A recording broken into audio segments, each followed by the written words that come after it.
αξίζει ο σκοπός. Τι να σου κάνω, εγώ είμαι αυτός.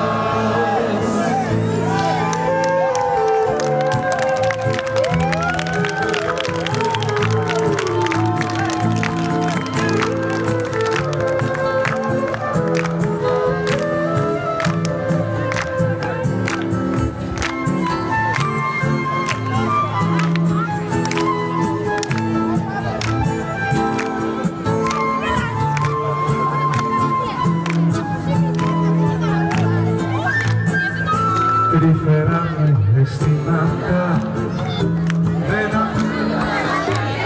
κι στα θύματα εγώ σε συγχωρώ. Φοβάμαι το δάκρυ μου και μπροστά σου τα αφήνω αγάπη μου, κι αν γεννιέσαι στη στάχτη μου εγώ σε συγχωρώ. Τι να σου κάνω που δεν είμαι Θεός, τι παραπάνω να μπορέσω κι πώς. Αν θες να πεθάνω, ας αξίζει ο σκοπός. Τι να σου κάνω, εγώ είμαι αυτός.